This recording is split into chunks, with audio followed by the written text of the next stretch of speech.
Bulletin లో breakings చూస్తున్నాం. TSPSC paper leak కేసులో రెండవ రోజు చంచల్గూడ జైల్లో ప్రధాన నిందితులైన వారిని ప్రశ్నించనుంది. మొదటి రోజు ప్రవీణ్, రాజశేఖర్ బ్యాంక్ ఖాతాలపై ఈడీ అధికారులు ఆరా తీశారు. క్వశ్చన్ పేపర్ అమ్మగా వచ్చిన డబ్బు ఎటు మళ్లించారంటూ ప్రశ్నలు సంధించారు. నిన్న 6 గంటలుగా పేపర్ లీకేజ్ కేసులో ఈడీ మొదటి రోజు విచారణ పూర్తయింది. ఆర్థిక లావాదేవీలపై ఇద్దరి స్టేట్మెంట్ను రికార్డ్ చేసింది. ఇవాళ కూడా మరిన్ని ప్రశ్నలు అడిగి స్టేట్మెంట్ను రికార్డ్ చేయనున్నారు అధికారులు. ప్రధాన నిందితులు ఇచ్చిన స్టేట్మెంట్ ఆధారంగా మరికొంతమందికి ఈడీ నోటీసులు ఇచ్చి విచారణ జరిపే అవకాశం ఉంది.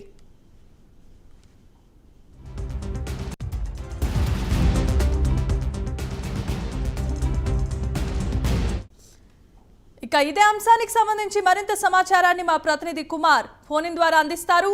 కుమార్, చెప్పండి. టీఎస్పీఎస్సీ పేపర్ లీక్ కేసులో చంచల్గూడ జైల్లో ఉన్న ప్రధాన నిందితులను ఈడీ అధికారులు ప్రశ్నిస్తూ ఉన్నారు. దానిని బట్టి లావాదేవీలు ఏ విధంగా జరిగాయి, ఎవరెవరికి నోటీసులు ఇవ్వాలి అనే దశగా ఈడీ దర్యాప్తును ముమ్మరం చేస్తోంది. దీనికి సంబంధించిన అప్డేట్స్ ఏ విధంగా ఉన్నాయి? Thank you Jemimah.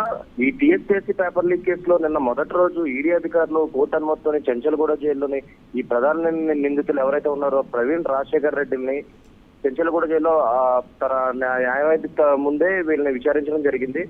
అలాగే నిన్న ఈ ఈడీ అధికారులు విచారించగా వాళ్ళ బ్యాంక్ అకౌంట్ కి సంబంధించి ఈ పేపర్ ఎవరెవరికి అమ్మారు, దీనికి సంబంధించి ఎంతెంత అమౌంట్స్ ఆ పేపర్ తరపున వచ్చినాయి, ఎవరెవరు ఎంత అమౌంట్స్ ఇచ్చారు, అలాగే మీరు ఈ అమౌంట్స్ ఎటు మళ్లించారనే కోణంలోనే నిన్నంతా విచారణ జరిగింది. అలాగే ఈ రోజు రెండో రోజు చంచల్గూడ జైల్లో ఈ ప్రధాన నిందితులు కూడా ఈ రోజు ఈడీ ప్రశ్నించనుంది. ఈ మొదటి రోజు ఈ ప్రవీణ్, రాజశేఖర్ బ్యాంక్ ఖాతాలపై ఈ ఈడీ పూర్తిగా ఫోకస్ చేయడం జరిగింది. క్వశ్చన్ పేపర్ అమ్మగా వచ్చిన డబ్బు ఎటు మళ్లించారనే కూడా పూర్తిగా ఈ ప్రశ్నల వర్షం కురిపించారు. నిన్న 6 గంటలుగా పేపర్ లీక్ కేసులో ఈ ఈడీ మొదటి రోజు విచారణ జరిగింది. ఆర్థిక లావాదేవీలపై ఇద్దరు స్టేట్మెంట్ ను రికార్డ్ చేసి ఇవాళ కూడా మరిన్ని ప్రశ్నలు అడిగి స్టేట్మెంట్ రికార్డ్ చేసే అవకాశం ఉంది. ప్రధాన నిందితులు ఇచ్చిన స్టేట్మెంట్ ఆధారంగా మరి కొంతమందికి కూడా ఈడీ నోటీసులు ఇచ్చి విచారణ జరిపే అవకాశం ఉందని కూడా ఈడీ అధికారులు చెప్తున్నారు. Jemimah, thanks for the updates Kumar.